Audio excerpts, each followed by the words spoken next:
নমস্কার নমস্কার নমস্কার নমস্কার নমস্কার নমস্কার নমস্কার নমস্কার আপনাদের সবাইকে সবাইকে সবাইকে নমস্কার জানাচ্ছে আপনাদের সৌমিত্র বসু। সবাইকে অজস্র শুভ কামনা জানাচ্ছে, সবাইকে স্বাগত জানাচ্ছে আজকের এই শরণাগত অনুষ্ঠানে এবং সবাইকে শুভ সকাল জানাচ্ছে। শুভ হোক, শুভ হোক, শুভ হোক, সকলের শুভ হোক, সকলের ভালো হোক, সকলের কল্যাণ হোক, সকলের মঙ্গল হোক, মঙ্গল হোক। আজ জাতীয় জনসংযোগ দিবস, 20শে এপ্রিল। মানুষের সঙ্গে মানুষের সংযোগ, যে কোনো ধর্মের এইটা মূল কথা। ঈশ্বরের সঙ্গে মানুষের সংযোগ এবং মানুষের সঙ্গে মানুষের সংযোগ, মানুষের মধ্যেই সেই ঈশ্বরকে পাওয়া। বেনি মাধবশীলের পঞ্জিকা অনুযায়ী আজকের দিনটার কথা বলি। আজকে 6ই বৈশাখ 1432, ইংরেজির 20শে এপ্রিল 2025, রবিবার। আজ সপ্তমী। সূর্যোদয়ের সময় ভোর 5:16, সূর্যাস্তের সময় বিকেল 5:56। পূর্বাষাঢ়া নক্ষত্র। আজকে জন্মে ধনু রাশি, ক্ষত্রিয় বর্ণ, নরগণ। দিনের বেলা 1:46 গতে মকর রাশি, বৈশ্য বর্ণ, মতান্তরে শূদ্রবর্ণ। আমাদের হোয়াটসঅ্যাপে চিঠি পাঠাবার নাম্বার 9831922927। চিঠির গোড়ায় অতি অবশ্যই SG লিখতে হবে। এবারে অনুষ্ঠান পরিচিতি, কিন্তু অনুষ্ঠান পরিচিতিতে তো কিছু বলবার নেই। আজকে তো রবিবারের শরণাগত, আর রবিবারের শরণাগত মানে শ্রী চৈতন্যদেবের শরণাগত। তার জীবন কথা বলছি, তার জীবন কথার সূত্র ধরে তার সঙ্গে যারা যুক্ত ছিলেন তাদের কথাও কিছু কিছু উঠে আসছে, তাদের সঙ্গে মহাপ্রভু সম্পর্কের কথা কিছু কিছু উঠে আসছে। এইভাবেই তো চলছে আমাদের আলোচনা। তো সেই আলোচনা চলবে, সেই কথা বলবো। রামচন্দ্রপুরী যেহেতু মহাপ্রভুর যিনি গুরু, তার মিত্র ছিলেন, তার ফলে রামচন্দ্রপুরীকে মহাপ্রভু আলাদা করে সম্মান করছেন। কিন্তু এই মানুষটি অত্যন্ত নিন্দুক, ছিদ্রান্বেষী এবং যে কোনোভাবেই হোক মানুষকে উত্তক্ত করে আনন্দ পান। মানুষকে বিপাকে ফেলে আনন্দ পাবার একটা চেষ্টা আছে তার মধ্যে, একটা প্রবণতা আছে তার মধ্যে। তো তিনি মহাপ্রভুকে নিয়ে পড়েছেন। তিনি এমনিতে বলছেন যে এই ঘরের মধ্যে দিয়ে পিঁপড়ে যাচ্ছে কেন, তার মানে নিশ্চয়ই শ্রী চৈতন্য তার ঘরের মধ্যে একটু মিষ্টি গুড় টুড় কিছু লুকিয়ে রেখেছেন। সেইখান থেকে আরম্ভ করে যে না, সন্ন্যাসীর তো ভোগী হওয়া উচিত না, সন্ন্যাসীর অতি স্বল্প আহার করা উচিত। এবং সেই কথাটা ঠাড়ে ঠোনে মহাপ্রভুর দিকে চলে যাচ্ছে। মহাপ্রভু তখন খাওয়া কমিয়ে দিচ্ছেন, খুব কমিয়ে দিয়েছেন, শরীর রোগা হয়ে গেছে, দুর্বল হয়ে গেছেন। আর রামচন্দ্র সামনাসামনি কি বলছেন, এই সব নিয়ে একজন জটিল মানুষ এবং খুব ছিদ্রান্বেষী মানুষ, তার সঙ্গে মহাপ্রভুর সম্পর্ক, সেই নিয়ে কথা বলবো আমরা 92.7 বিগ FM এ শরণাগত অনুষ্ঠানে। বলা শুরু করব গানের পর। আমি আছি আপনাদের সঙ্গে, আপনাদের সৌমিত্র বসু। শরণাগত অনুষ্ঠানে এই যে রামচন্দ্রপুরী আড়ালে নানান রকম কথা বলছেন। আবার চৈতন্যদেব যখন না খেয়ে প্রায় শুকিয়ে যাচ্ছেন, তখন তিনি চৈতন্যদেবকে বলছেন যে তোমার শরীর দেখছি ক্ষীণ হয়ে যাচ্ছে, শুনলাম তুমি নাকি খাওয়া দাওয়া করো না, আধ পেটা খেয়ে থাকো। না না না না না, এই কেমন কথা? আরে এই শুষ্ক বৈরাগ্য সন্ন্যাসীর ধর্ম নয়। তবে হ্যাঁ হ্যাঁ, মানে ওই ভোগবাসনা এগুলো ত্যাগ করতে হবে তোমাকে। মানে যতটুকু তোমার শরীরের দাবি, যতটুকু তোমার শরীর চায়, সেই অনুযায়ী তো তোমাকে খেতে হবে। সেই অনুযায়ী খেয়ে যোগে সিদ্ধ হওয়াই তো উচিত। এটা ঘটনা, এটা সত্যি কথা। আমি যদি না খেয়ে থাকি তাহলে আমার শরীর ক্রমাগত বলতে থাকবে খিদে পেয়েছে, খিদে পেয়েছে, খিদে পেয়েছে, খিদে পেয়েছে। তখন আমি সাধনাটা করবো কখন? ফলে শরীরকে ওইটুকু দিতে হবে যাতে করে সে না বলে যে খিদে পেয়েছে, খিদে পেয়েছে, খিদে পেয়েছে।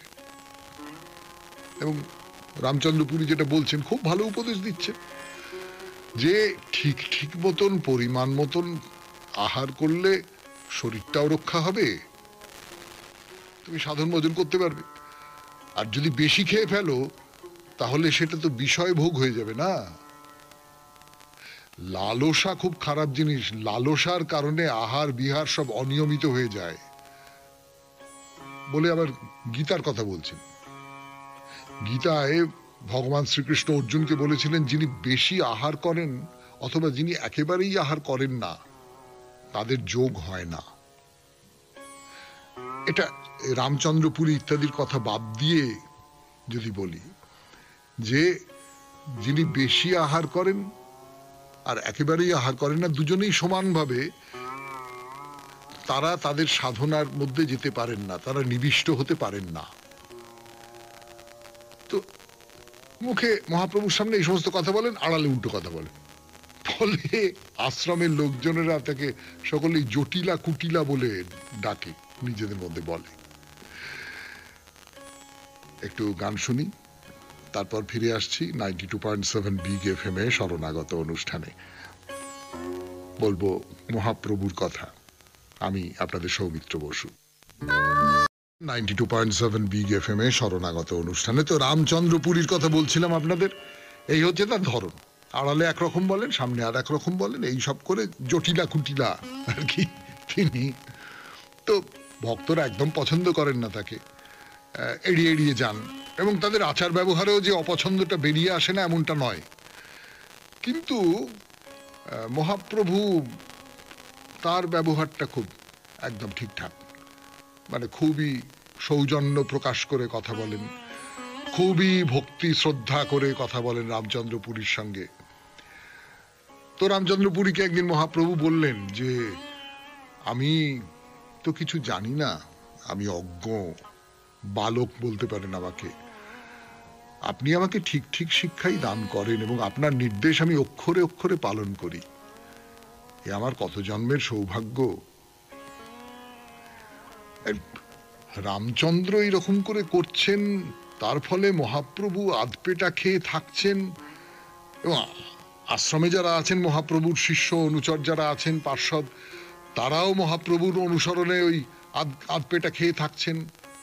চারদিকে এই সমস্ত কথা রটে গেছে যে এই একটা আপদ এসেছে আশ্রমে, সে নিজে ভরপেট খায় কিন্তু অন্যদের এইরকম করে করে দিচ্ছেন।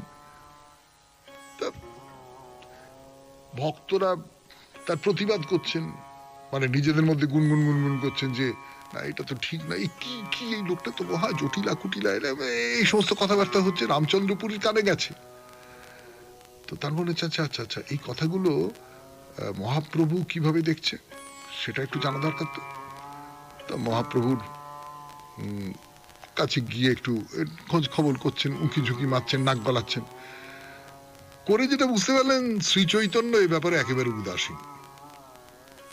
তার একটা আশা ছিল মহাপ্রভু হয়তো তাকে কিছু শোনাবেন, মহাপ্রভু কিন্তু কোনো কথা বলেন না, চুপ করে থাকেন। কোনো তার মনের মধ্যে কি হচ্ছে না হচ্ছে রামচন্দ্রপুরী সম্পর্কে, বা এই যে অর্ধাহারে আছেন তিনি সেই সব সম্পর্কে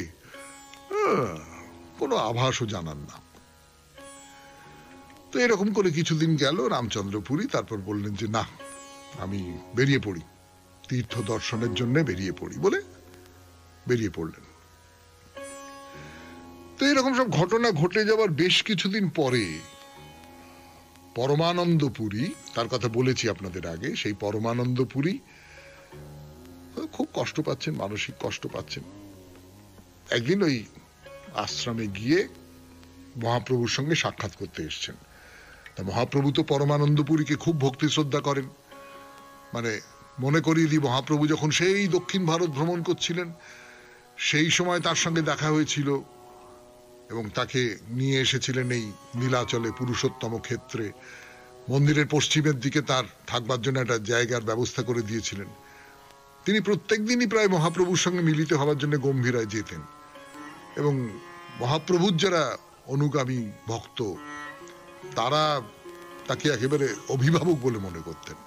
মহাপ্রভুও পরমানন্দপুরীকে খুব গুরুত্ব দিতেন, পরমানন্দপুরীকে খুব শ্রদ্ধা করতেন, সম্মান করতেন।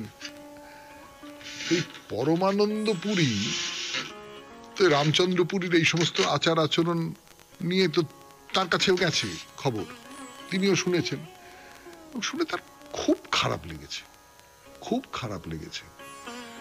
তো তিনি ওই রামচন্দ্রপুরীর কথা কিছু শোনাবার জন্য তার শিষ্য টিষ্য সকলকে নিয়ে মহাপ্রভুর কাছে এসেছেন। 92.7 বিগ এফএম এ শরণাগত অনুষ্ঠান শুনছেন। রবিবারের শরণাগত, মহাপ্রভুর শরণাগত।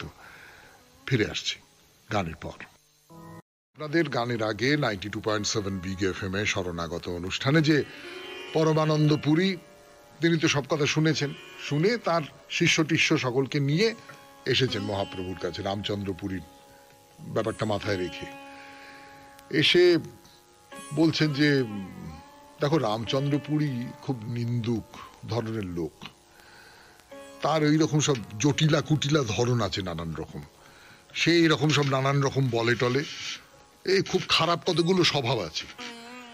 কিন্তু আমার মুশকিলটা হচ্ছে, আমি এই কথা শুনতে পাচ্ছি যে তুমি তার কথা শুনে তোমার দরকার মতো আহার গ্রহণ করা ছেড়ে দিয়েছো কেন?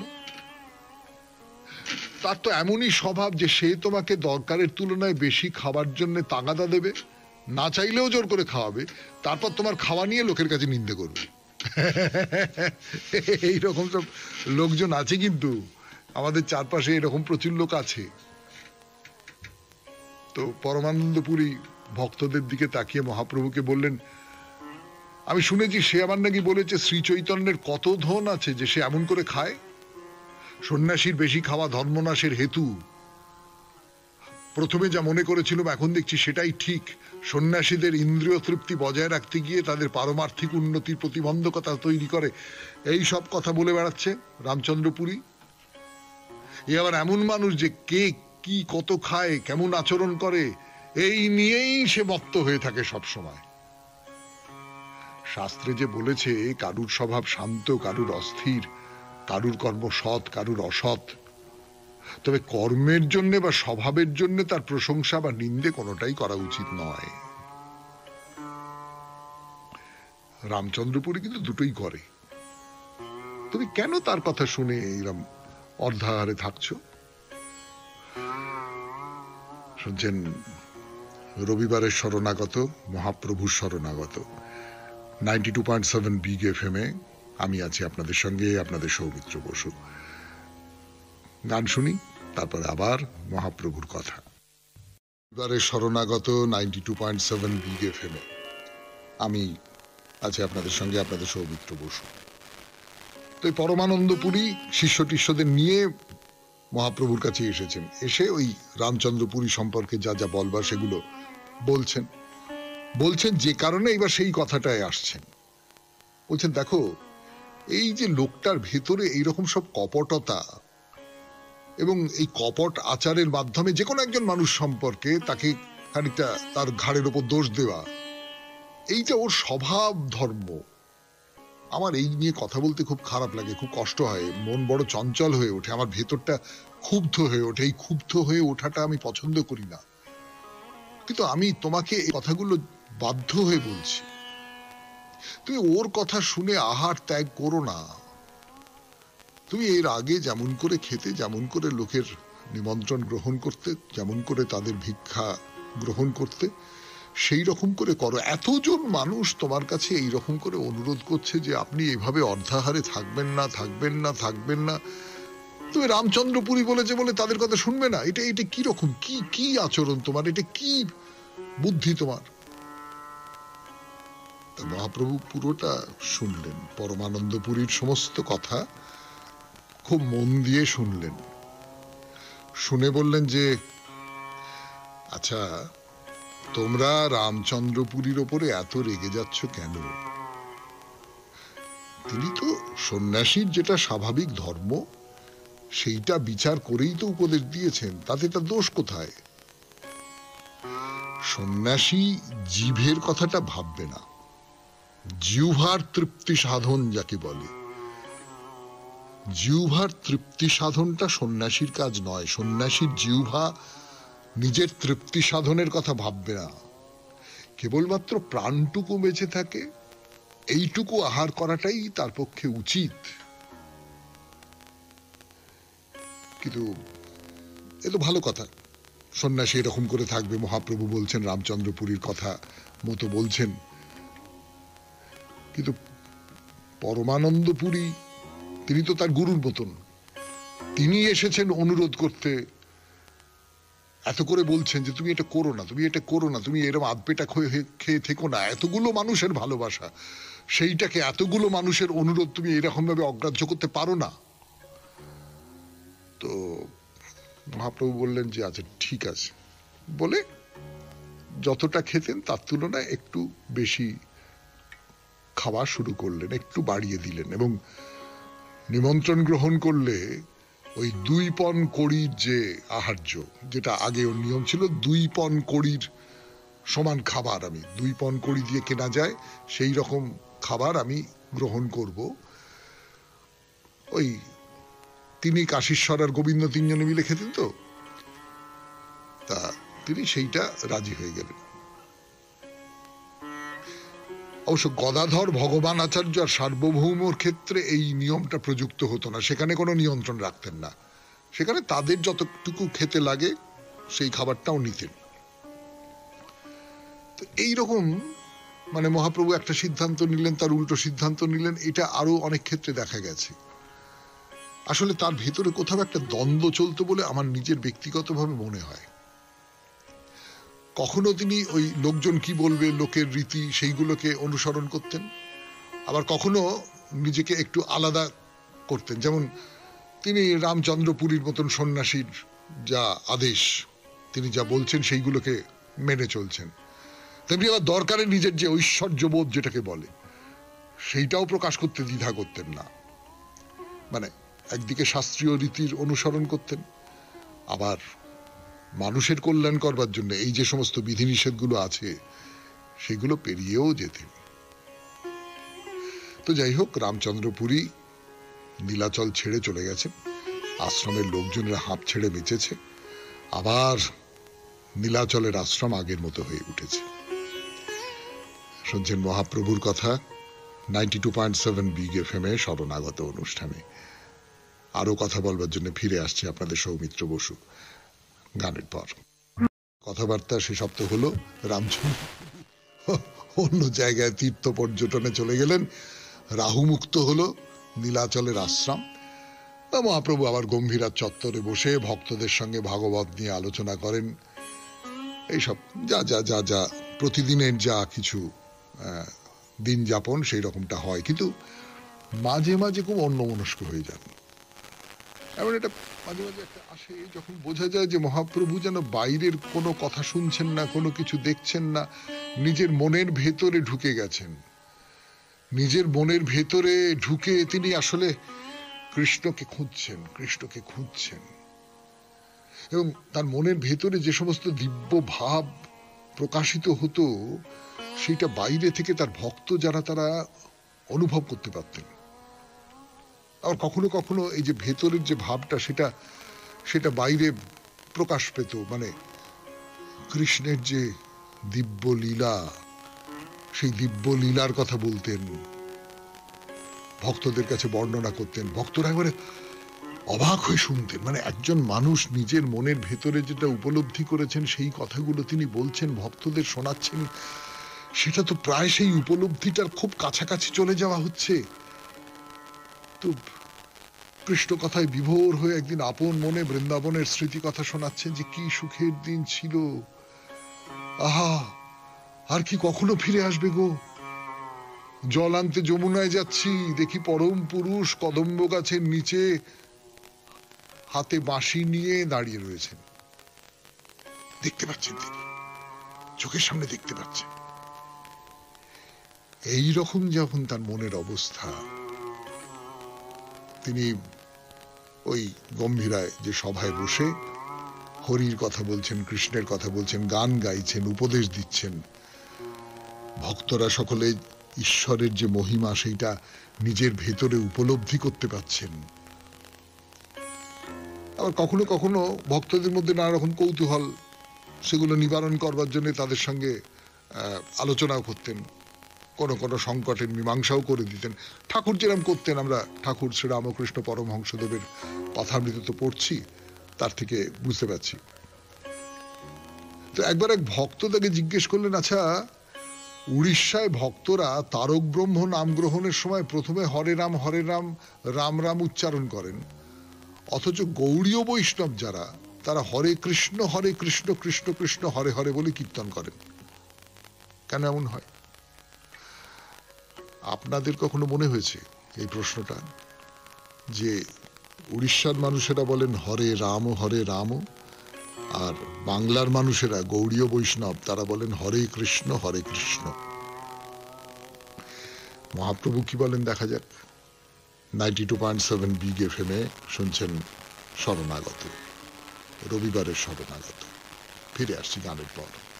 0.7 বিগ এফএম এ শরণাগত অনুষ্ঠানে ওই যে প্রশ্নটা, উড়িষ্যায় ভক্তরা বলেন হরে রাম রাম রাম হরে হরে, আর এখানে বলেন ভক্তরা, বাংলার ভক্তরা বলেন হরে কৃষ্ণ কৃষ্ণ কৃষ্ণ হরে হরে। তো এর কারণ কি?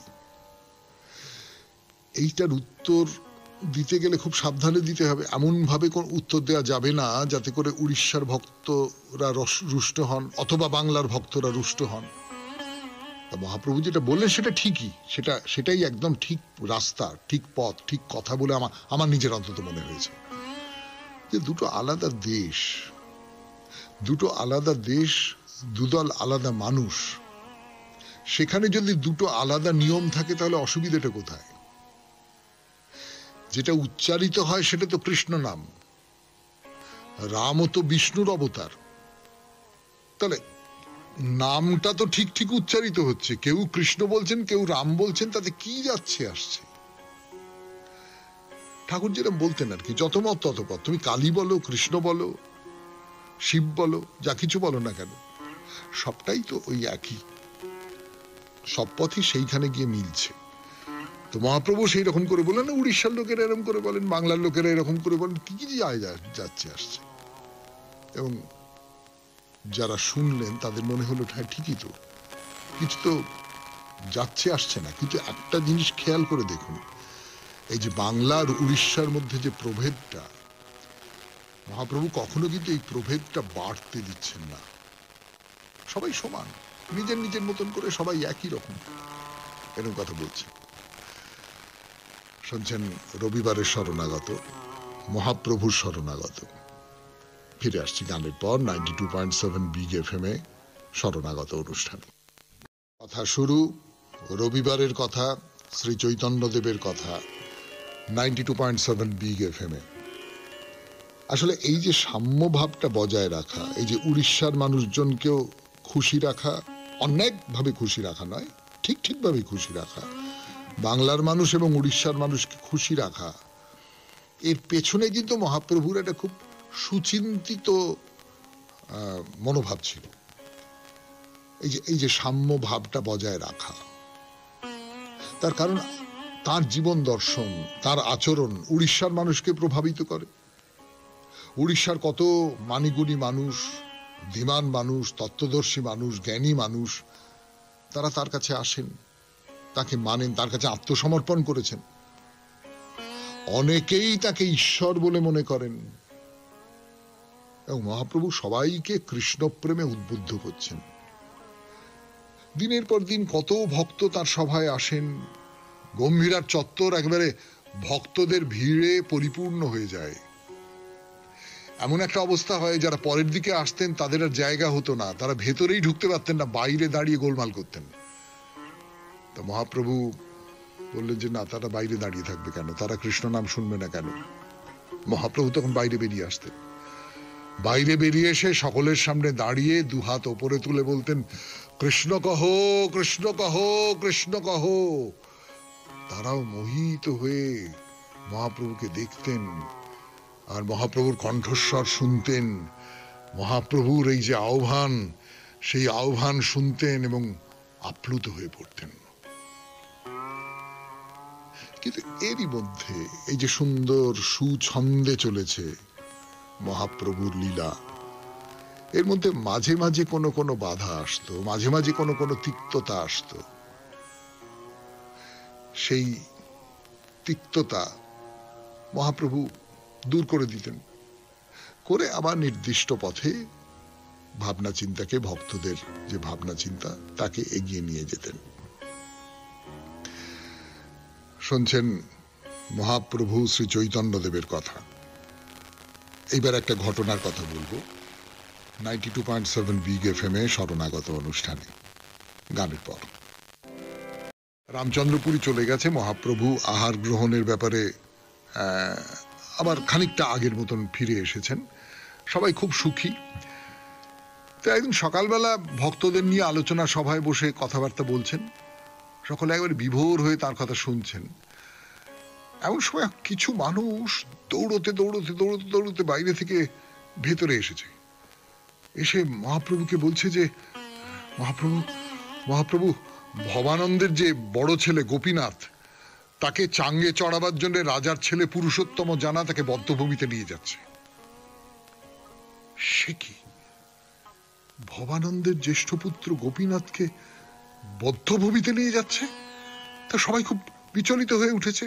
এটা সকলে গুঞ্জন শুরু হয়ে গেছে। সকলেই অসহায় হয়ে যে এসে খবরটা দিয়েছে তার দিকে তাকিয়ে রয়েছে।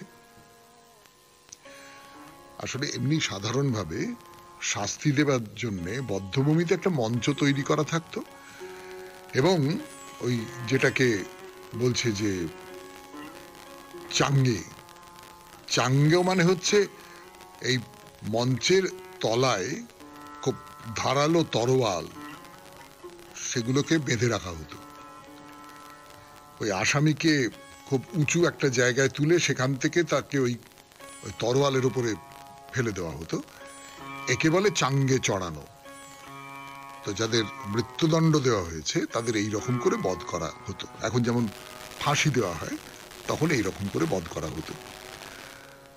তো গোপীনাথকে ওরকম চাঙ্গে চড়াবার জন্য বদ্ধভূমিতে নিয়ে যাওয়া হচ্ছে। এই সাধারণ শুভাকাঙ্ক্ষী কিছু মানুষজন তারা ছুটতে ছুটতে ছুটতে ছুটতে মহাপ্রভুর কাছে চলে এসছে যে প্রভু প্রভু তাকে এইরকম শাস্তি ভোগ থেকে উদ্ধার করতে তুমিই পারো। গোপীনাথ হচ্ছে ভবানন্দের পুত্র, রামানন্দের ভাই, তাকে এইরকম করে চাঙ্গে চড়াবে, এটা কিরকম কথা? এরা সবাই তোমার একান্ত অনুগত সেবক, তাদের রক্ষা করা তো তোমার কর্তব্য। তা মহাপ্রভু একটু চুপ করে রইলেন। বললেন, রাজা এইরকম দণ্ডের আদেশ দিলেন কেন? তো বললেন, আসলে গোপীনাথ তো রাজকর্মচারী। সে রাজার আদেশেই দীর্ঘদিন ধরে দণ্ডপাট একটা জায়গা, মেদিনীপুরের কাছাকাছি একটা জায়গা, সেখানকার শাসনকর্তা হয়ে কাজ করছিল। তো তার মূল দায়িত্ব ছিল ওই এলাকার যে সমস্ত রাজস্ব সেগুলো আদায় করে রাজকোষে জমা দেওয়া।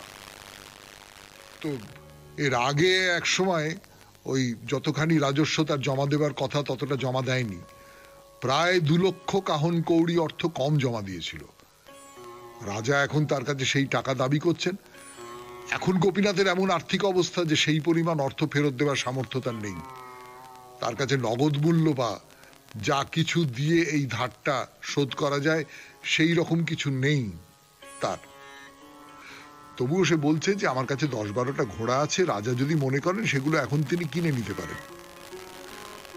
তো গোপীনাথ রাজাকে দেখাবার জন্য ঘোড়াগুলোকে তার প্রাসাদের সামনে নিয়েও এসেছে।